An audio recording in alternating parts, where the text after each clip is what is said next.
Bonsoir à tous, bonsoir à toutes. Nous sommes le mercredi 14 avril 2021. Vous regardez À l'air libre, la quotidienne de Mediapart. Bienvenue au sommaire, une émission intégralement consacrée au Covid. Alors que la France atteint les 100 000 morts dus à cette épidémie. 100 000, un chiffre froid derrière lequel il y a une multitude de vies perdues et des drames. Des histoires humaines dont on parlera avec nos deux invités, Marie Citrini et Sabrina Selami. Et nous recevrons Guillaume Rosier, ce data scientist de 24 ans qui, avec Covid Tracker, produit des données sur la pandémie après avoir obtenu difficilement que ces données soient rendues publiques. Enfin, détour par le Brésil où notre journaliste Jean-Mathieu Albertini nous parlera de ce variant qui fait des ravages et que Bolsonaro ne prend pas vraiment au sérieux.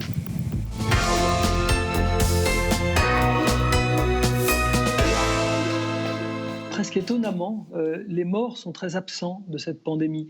On ne parle plus des morts. Tout le monde s'en fiche complètement. Tout le monde s'en fiche des morts ? J'ai l'impression, oui. Vous avez vu les chiffres ? On ment un peu aux Français, c'est-à-dire qu'il y a un choix de société, qui est un choix politique, qui est d'accepter que l'on ait chaque jour un Boeing qui s'écrase, c'est-à-dire 340 décès.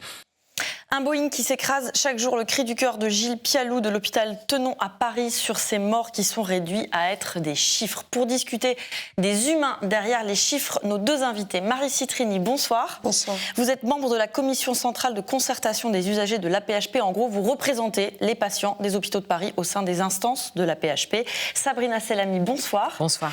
Vous êtes référente en Ile-de-France de l'association des victimes du Covid et vous êtes aussi la fille du patient zéro de l'hôpital Tenon à Paris, décédé lors de la première vague. Vous avez aussi perdu votre frère dans cette crise. On va y revenir. D'abord, une question. 100 000 morts, c'est un chiffre à la fois symbolique mais aussi significatif du fait qu'on est encore en plein dans cette pandémie, qu'on est loin d'en avoir fini. Si on vous avait dit il y a 1 an et demi, on sera à 100 000 dans 1 an, qu'auriez-vous pensé ? Écoutez, franchement, je savais qu'on allait y arriver. Maintenant, je pense que les familles, elles ont été vraiment mises de côté. 100 000 morts, c'est un chiffre, un nombre effroyable. On nous a vraiment laissé de côté. C'est vraiment triste parce que il n'y a même pas eu, si vous voulez, de gestes, d'actes symboliques pour évoquer nous évoquer les familles, pour que effectivement on puisse déjà tous ensemble, toute la nation entière, se rendre compte que tous les jours il y avait des morts, mais aussi des personnes, des vies, des familles. Et ça, c'est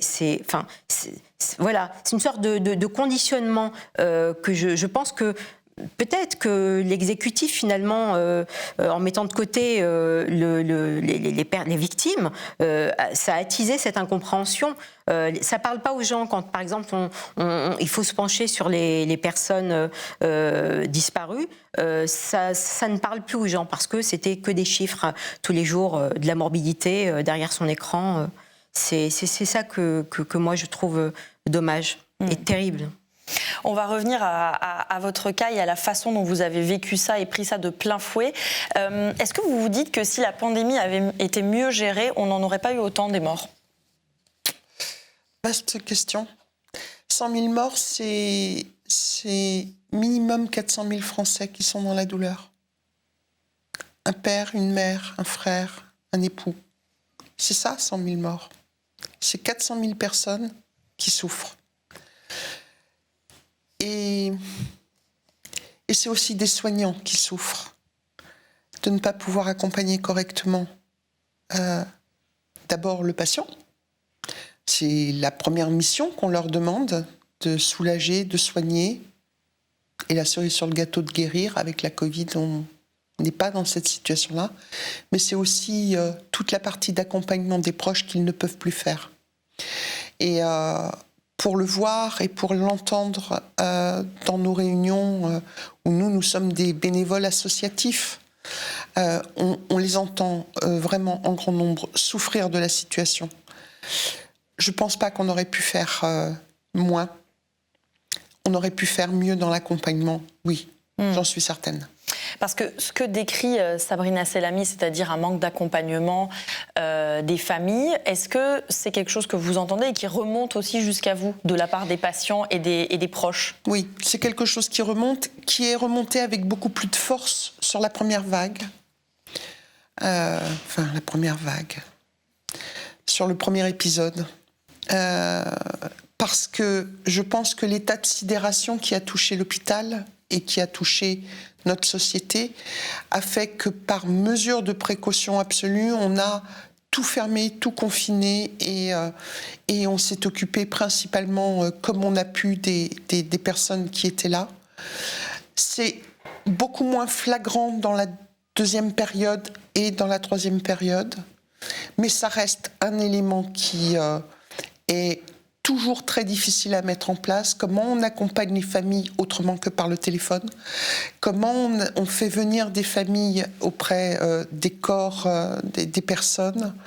Et puis, une partie très importante qui est malheureusement, quand la personne décède, les conditions dans lesquelles on accueille les familles en chambre mortuaire est très compliqué. Comment vous expliquez qu'en plus d'1 an de pandémie, finalement, tout ça n'est pas tellement évolué? On lit encore des témoignages, on entend encore des témoignages de proches qui disent qu'ils n'ont pas pu dire au revoir à leurs parents malades puis décédés du Covid, qui n'ont pas pu les inhumer correctement.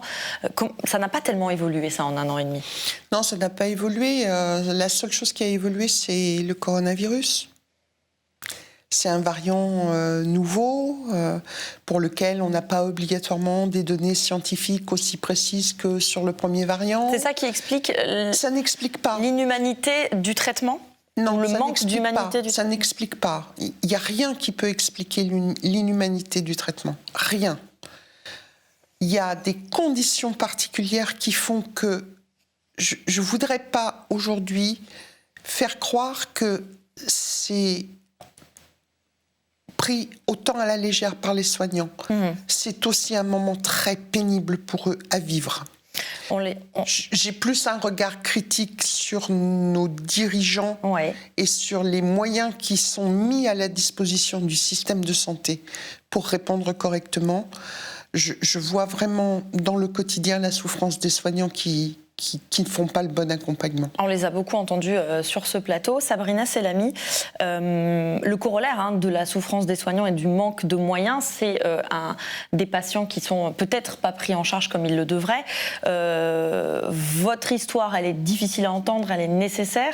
Votre père est donc en fait le patient zéro de l'hôpital Tenon, mais pas diagnostiqué comme tel au moment où il aurait fallu le diagnostiquer.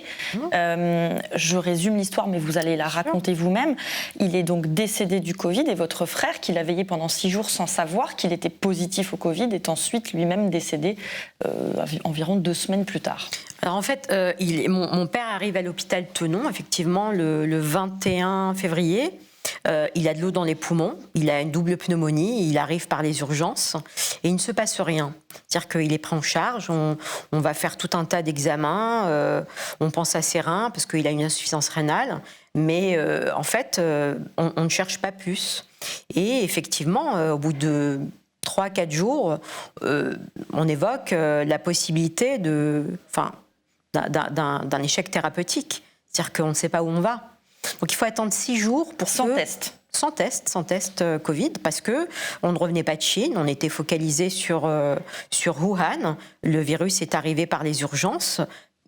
Tout le monde guettait le patient zéro, il est arrivé, on l'a raté, mais le problème c'est que 6 jours c'est long, mais entre-temps, mon frère, la nuit du 22 au 23 février, a veillé mon père dans sa chambre, donc une nuit, et il a absorbé toute sa charge virale.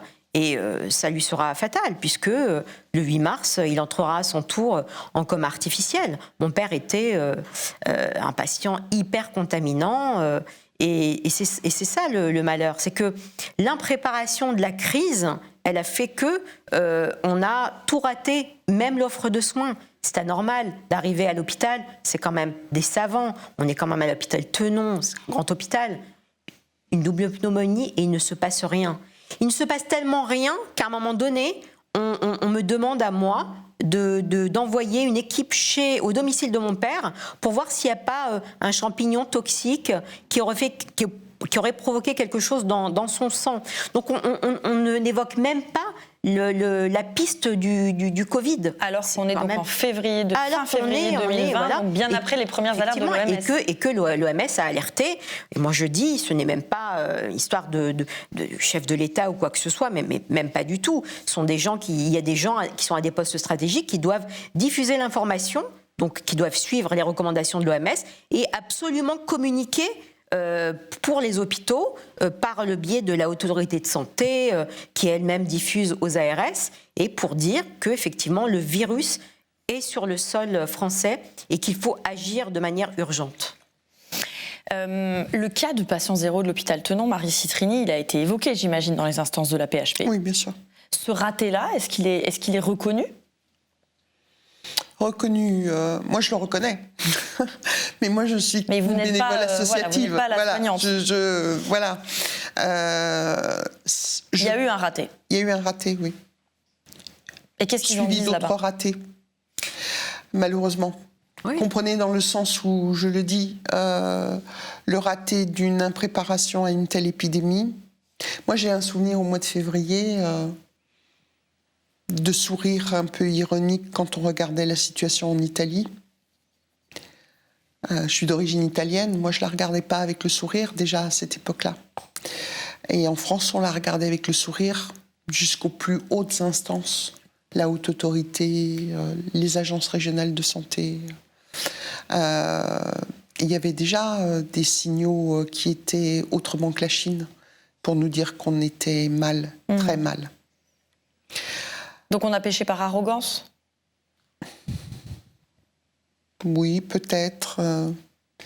Péché par l'incapacité de remettre notre savoir en cause sur quelque chose. Et puis ensuite, une très grande rapidité à dire on ne sait pas, on ne connaît pas, on ne comprend pas. C'est-à-dire que de quelque chose qui était je sais, on est passé à je ne sais plus rien, avec une facilité déconcertante, en oubliant qu'entre, il était question d'êtres humains, de personnes qui souffrent, Oui.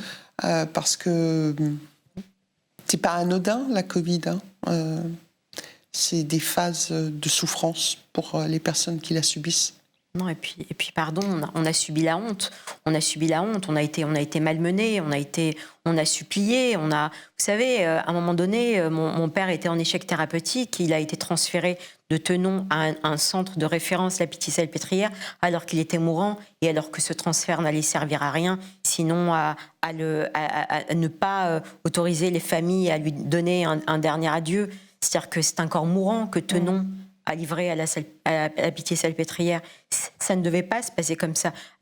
Mon père, il n'allait pas être réanimé. De toute façon, il avait perdu ses reins, et puis le Covid allait s'attaquer à son cœur, puisque son cœur a lâché à la Pitié-Salpêtrière. Mais si vous voulez, je ne comprends pas cet acharnement. C'était pas ça qui... C'était trop tard, en fait. Ce n'était pas pour que ça aille mieux ou pour... Pourquoi ce transfert, il n'a servi à rien?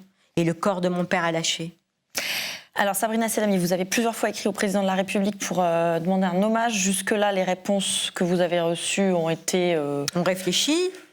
Voilà. On réfléchit, on ne sait pas trop. Donc pas grand-chose. Pas grand-chose. Je veux dire que nous, quand même, on milite depuis une année. Alors, justement, je voudrais qu'on écoute rapidement et vous réagissez le porte-parole du gouvernement, Gabriel Attal, ce matin, qui répondait à une question de journaliste en Conseil des ministres.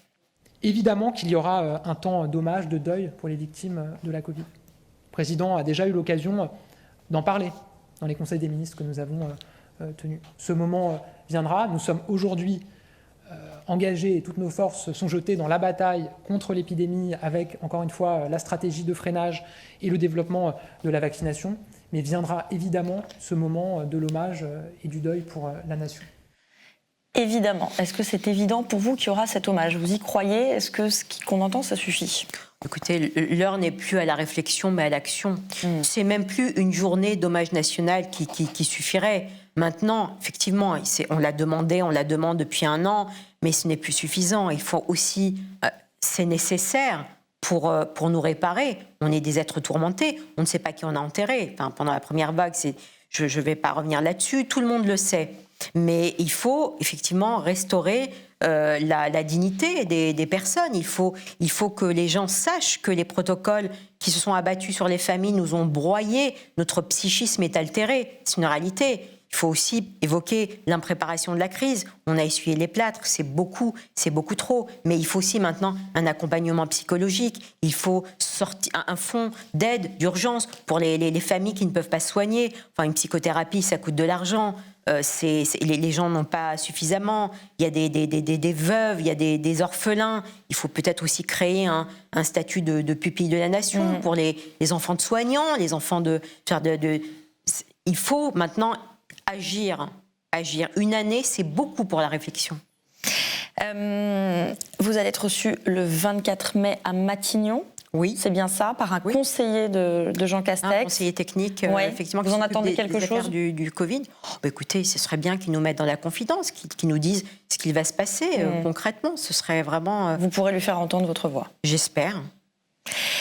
Un autre drame caché, c'est celui des victimes, des patients à risque non Covid, c'est-à-dire tous ceux qui sont des dommages collatéraux de cette crise sanitaire, donc les déprogrammations qui sont très vite devenues une nécessité. Il y a des médecins qui nous en parlaient sur ce plateau. Dans une tribune au Monde, 27 associations de malades à risque s'insurgent.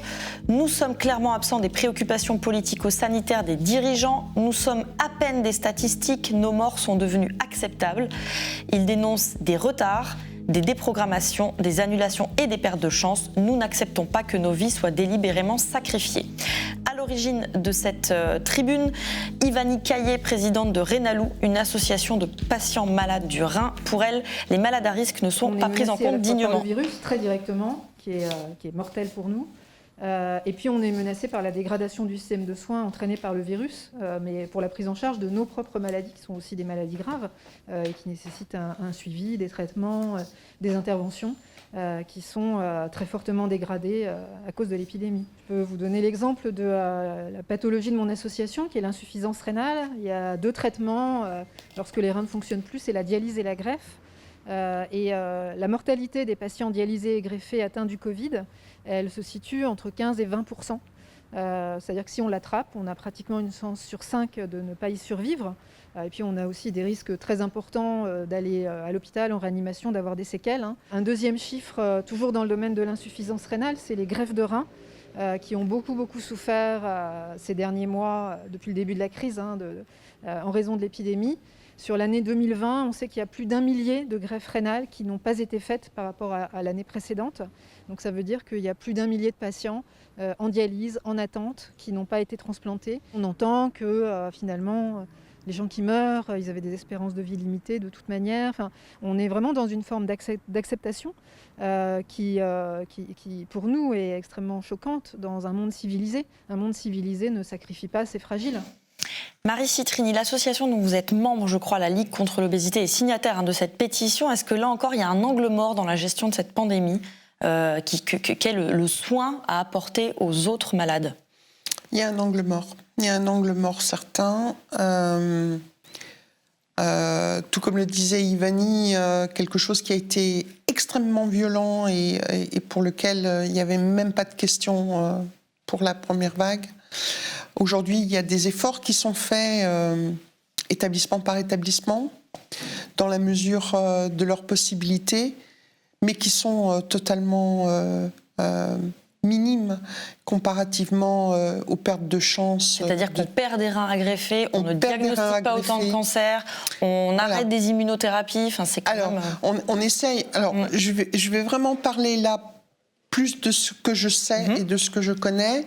On a vraiment, à l'assistance publique, on est 138 représentants des usagers.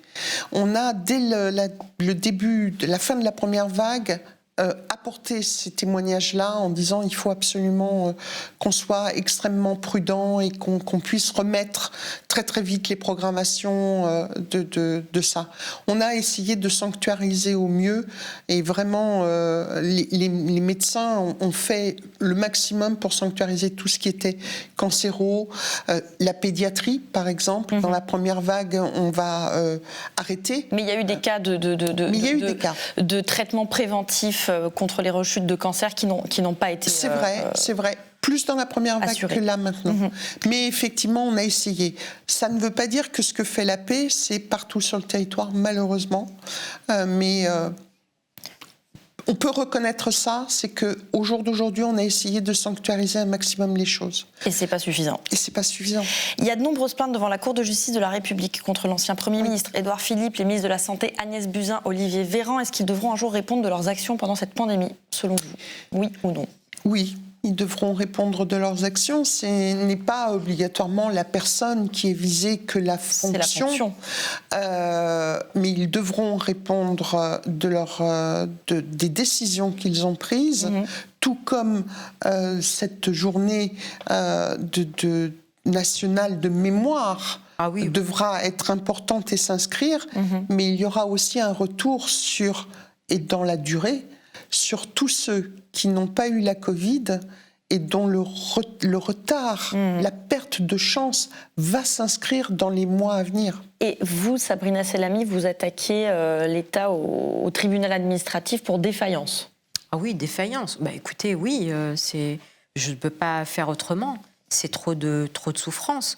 Le prix de la douleur, c'est quand même... c'est ça, la justice ex aequo et bono. C'est le prix de la justice, ce qui est juste, ce qui m'est arrivé, ce qui est arrivé à ma famille, c'est injuste. Il faut maintenant une décision juste. Et là, c'est la juriste que j'entends. C'est la justice. La juriste de formation que j'entends.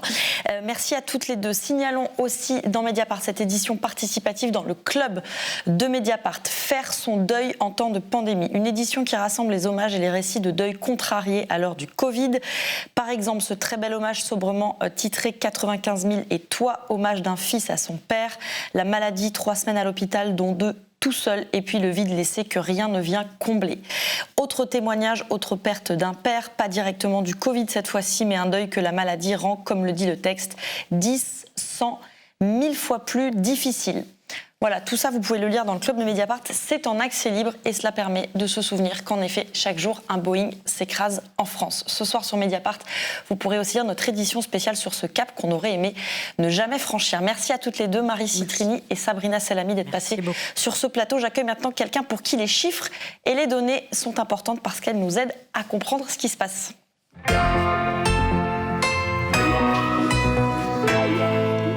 Alors, j'accueille Guillaume Rosier qui s'installe. Bonjour Guillaume Rosier, vous avez 24 ans. Vous êtes data scientist. Est-ce que vous pouvez définir en quelques mots ce que vous faites? C'est quoi, data scientist? Alors le métier de data scientist, ça consiste à traiter des masses de données informatiques, ce qu'on appelle le big data. Donc c'est quels algorithmes, quelles techniques on va appliquer à ces masses de données pour en retirer de l'information utile, pour faire des outils utiles pour comprendre ces données ou pour prendre des décisions à partir de ces données. Et donc vous avez fondé Covid Tracker pour lutter contre l'épidémie avec des algorithmes, ça c'est votre bio Twitter qui le dit. En gros, vous prenez les données qui sont publiques, celles de Santé publique France et de l'INSEE, vous les triez, vous les secouez, vous les mettez dans le bon ordre et à la fin ça donne des courbes, des cartes et des chiffres qui permettent de comprendre où on en est. Pourquoi cette passion des chiffres et pourquoi et comment vous avez lancé Covid Tracker ?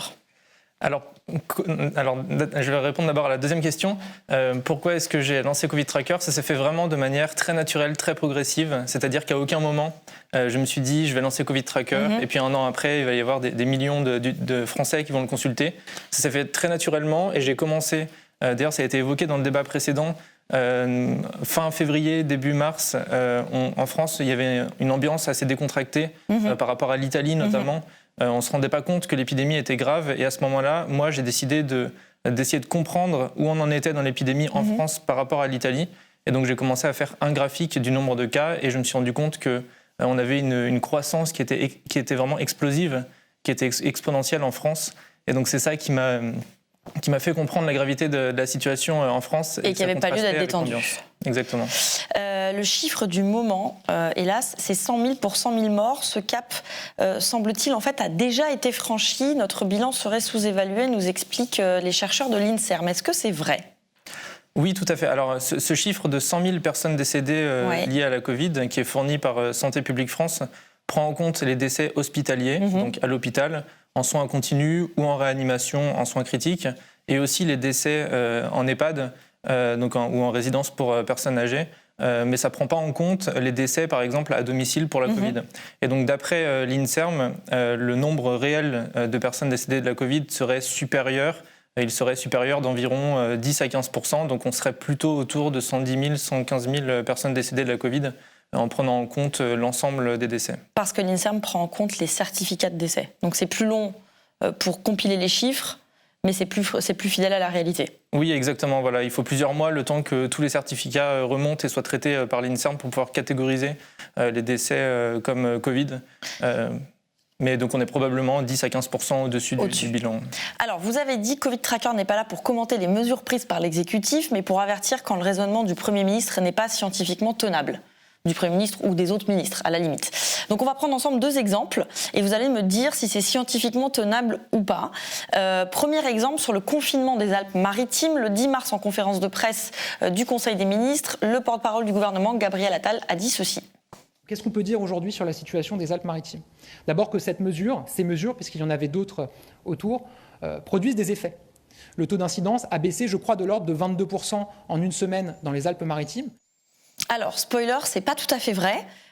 Et vous avez expliqué pourquoi sur Twitter en produisant 3 graphiques qu'on va montrer. Vous allez nous expliquer pourquoi c'est pas le couvre-feu, le confinement du week-end dans les Alpes-Maritimes qui a permis la baisse du taux d'incidence. Donc, premier graphique que vous avez produit, on va le voir, c'est donc sur le taux d'incidence. Donc là, qu'est-ce qui nous montre ce graphique ? Alors sur ce graphique, on voit le taux d'incidence en vert dans les Alpes-Maritimes et en bleu en France, c'est-à-dire c'est le nombre de nouveaux cas détectés de coronavirus. Et donc ce qu'on voit, c'est effectivement qu'on a une baisse dans les Alpes-Maritimes depuis quelques jours ou une semaine ou deux, une baisse qu'on ne voit pas au niveau de la France, du reste de la national. France. Donc c'est vrai de dire que le nombre de cas détectés a baissé depuis à peu près la mise en place de la mesure. Mais, deuxième graphique... Mais effectivement, deuxième graphique, si on regarde le dépistage, c'est-à-dire le nombre de tests qu'on réalise dans la population, on se rend compte que le nombre de tests a aussi baissé significativement dans les Alpes-Maritimes. Et donc finalement, si on a moins détecté de cas, c'est en partie parce qu'on a moins testé. Moins on cherche, moins on trouve. Moins on cherche, moins on trouve. Et donc ça ne prouve pas que la mesure a eu un effet, c'est-à-dire que ça ne prouve pas que l'épidémie a régressé à ce moment-là, mais ça ne veut pas dire non plus que la mesure n'a pas eu d'effet. Et donc, troisième graphique, c'est sur le taux de positivité. Exactement. Si on regarde le taux de positivité, donc le taux de positivité, c'est la proportion des tests qui sont positifs, donc c'est la proportion des tests positifs parmi l'ensemble des tests. Et là, on se rend compte qu'il est globalement stable sur les derniers jours, sur les dernières semaines, ce qui était le cas aussi sur l'ensemble de la France. Et donc, a priori, on n'avait à ce moment-là pas forcément de baisse épidémique particulière suite dans les quelques jours qui ont suivi la mise en place de la mesure. Donc ce qu'a dit Gabriel Attal n'était pas tout à fait vrai, était même plutôt pas vrai du tout. Alors c'était vrai de dire que le nombre de cas avait baissé, mais c'était... Pas pour la raison du confinement peut-être. Voilà, mais c'était imprécis de dire que c'était une conséquence de la mesure. Autre exemple, Emmanuel Macron, le 31 mars, apparaît devant les Français avec à côté de sa tête un graphique intitulé Nouvelle épidémie. C'est un graphique sur 3 mois, de fin décembre à fin mars, où on voit l'évolution des cas liés à la première souche en blanc et l'évolution des cas dus au variant, en l'occurrence le variant britannique, en rouge. Ça, c'est fin mars. Pourquoi est-ce qu'il vous interpelle ce graphique ? Ce graphique, il m'interpelle parce que c'est un phénomène qu'on redoutait, c'est un phénomène que les épidémiologistes redoutaient, que nous aussi on redoutait en tant qu'analystes des données de Covid. Et on le redoutait depuis début janvier avec l'apparition du variant anglais. Et finalement, on le redoutait et on aurait pu l'anticiper si on avait pu avoir les données. Puisque depuis fin janvier, Santé publique France criblait les tests positifs. Ça veut dire que tous les tests positifs dans les laboratoires étaient réanalysés pour voir à quel variant ça correspondait. Est-ce que c'était la souche classique ou le variant anglais ou le variant sud-africain ou brésilien. Et donc depuis fin janvier, Santé publique France pouvait savoir le nombre de cas issus du variant anglais. Mais ces données n'ont pas été malheureusement publiées, donc nous, on n'a pas pu les analyser. Vous avez demandé qu'elles soient rendues publiques, ces données ? Oui, on en a fait plusieurs demandes auprès de Santé publique France. On en a fait quelques-unes. Elles ont été publiées, mais 1 mois et demi plus tard. Donc nous, on aurait aimé les avoir plus rapidement, de manière à pouvoir mieux anticiper la progression du variant anglais dans le nombre de cas. Et donc ça aurait peut-être permis d'anticiper l'évolution de l'épidémie et puis l'explosion du variant anglais. D'ailleurs, un de vos camarades d'analyse de chiffres, Elias Orphelin, avait, on va le voir, c'est le graphique de droite, produit une projection à partir de 2 enquêtes flash de Santé publique France, le 8 janvier et le 25 janvier. Et donc, c'est les 2 points qu'on voit en rouge. Vous m'arrêtez si je me trompe. Et puis, le trait, quand il continue, c'est sa projection. Donc, son graphique montre en réalité que le variant anglais va exploser. Et ça, c'est ce qu'on il le publie ça en février, début février. Donc, Oui. on sait dès début février, en réalité, que ce variant anglais va exploser. Oui, alors, au moment où on a fait ce On va graphique... remettre le graphique, c'est possible. Et alors, à ce moment-là, on n'avait donc que les 2 points rouges. Hein. C'est-à-dire que c'était les 2 enquêtes flash. Santé publique France avait essayé avait essayé de comprendre quelle était la proportion des variants anglais dans le nombre de nouveaux cas à 2 reprises, début janvier et fin janvier. Et à partir de ces 2 points, Elias a essayé de faire une modélisation pour essayer de comprendre à quelle vitesse le variant anglais progressait, mais on n'avait pas plus d'informations. Et donc ça, c'est une modélisation parmi d'autres. Et à partir de la fin janvier, donc à partir du 2e point rouge, Santé publique France avait normalement des données précises pour savoir quelle était la prolongation de la courbe de manière précise.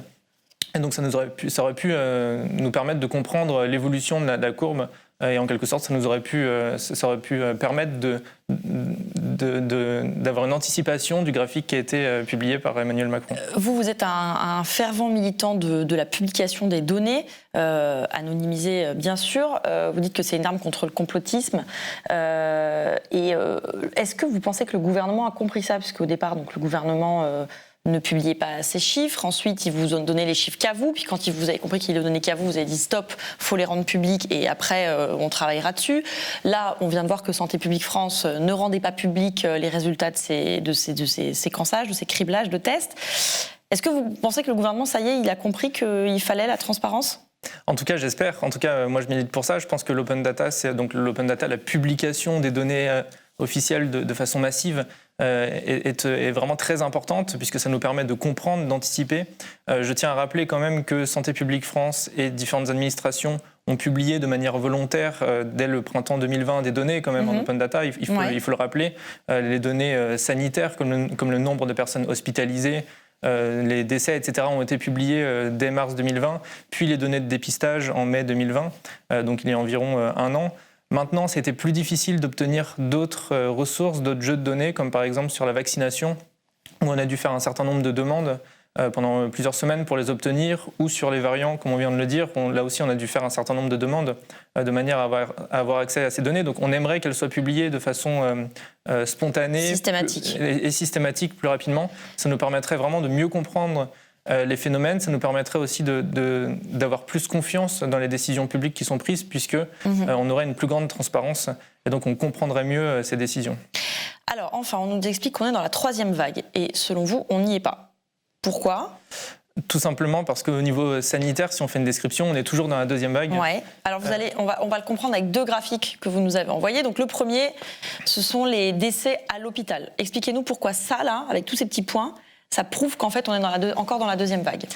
Alors ce graphique, il montre donc les décès hospitaliers pour Covid-19 et donc chaque point noir représente un décès à l'hôpital pour Covid-19. Et donc horizontalement, on a le temps, donc à gauche c'était début mars 2020 et tout à droite c'est maintenant, c'est-à-dire avril 2021.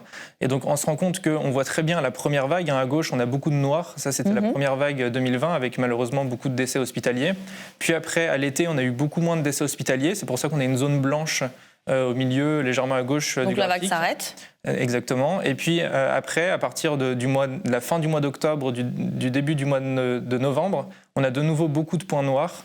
C'est évidemment le début de la 2e vague sanitaire à l'automne. Et on remarque que ces points noirs continuent en continu jusqu'à aujourd'hui, avec donc un nombre de décès quotidiens qui est un peu moins élevé en janvier, par exemple en février, en mars, que lors du mois de novembre, mais qui reste très très élevé, qui reste à un niveau très important. Et donc si on regarde en cumul sur les 5 ou 6 mois, ça représente un bilan qui est plus lourd que la première vague sanitaire. Et si on switch sur le décès quotidien, un autre graphique, ça montre la même chose. Donc voilà, vous pouvez l'expliquer celui-là aussi ? Exactement. Donc sur ce graphique, on voit le nombre de décès chaque jour à l'hôpital. Donc chaque point, ça représente le nombre de décès qu'il y a eu un jour donné à l'hôpital pour Covid-19. Et donc là aussi, on voit très bien, finalement, ce qui est important, c'est l'air noir sous la courbe, puisque c'est le cumul, malheureusement, de décès. Et donc on voit très bien la première vague à gauche au printemps 2020, et puis la 2e vague à droite, qui dure encore, puisqu'on voit une grande ère noire qui dure donc à peu près du mois de septembre-octobre jusqu'à aujourd'hui. C'est-à-dire qu'à part les pics qui sont des augmentations très ponctuelles, on reste quand même à un plateau très élevé de morts. Exactement. On a souvent peur des pics, mais un pic, ça fait très peur. Mais si c'est très resserré, c'est moins grave finalement qu'un plateau qui serait moins haut, mais qui dure plus longtemps, puisque c'est le cumul finalement qui est important. Covid Tracker a fait des petits. Il y a Vaccin Tracker, puis Vite ma dose. Vous nous expliquez rapidement ? Alors notre objectif, c'est de mieux comprendre l'épidémie et de faire de la pédagogie aussi pour mieux faire comprendre l'épidémie aux citoyens français. Je rappelle que c'est des initiatives qui sont gratuites, sans pub et bénévoles. On fait ça en dehors de notre activité principale. Et donc on a développé d'autres outils, comme par exemple Vaccin Tracker, qui permet de suivre la campagne vaccinale, en plus de Covid Tracker qui permet de suivre donc l'épidémie. Et puis on a fait un nouvel outil il y a une dizaine de jours qui s'appelle Vite ma dose, qui permet de trouver un rendez-vous de vaccination plus rapidement et plus facilement.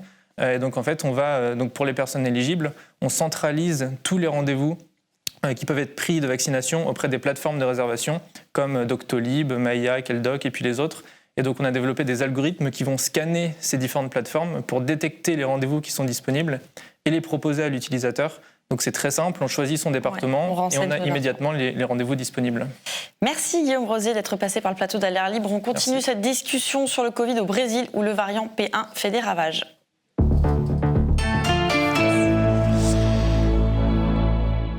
La France a décidé de suspendre tous les vols entre le Brésil et la France, sauf pour motif impérieux. C'est le Premier ministre Jean Castex qui l'a annoncé hier devant les députés. En France, ce variant inquiète beaucoup car il est plus contagieux et serait plus résistant au vaccin. Au Brésil, il a carrément fait des ravages. On retrouve à Rio notre journaliste Jean-Mathieu Albertini. Salut Jean-Mathieu, tu étais à Manaus en janvier, la ville au cœur de l'Amazonie où ce variant, le variant P1, a le plus touché la population.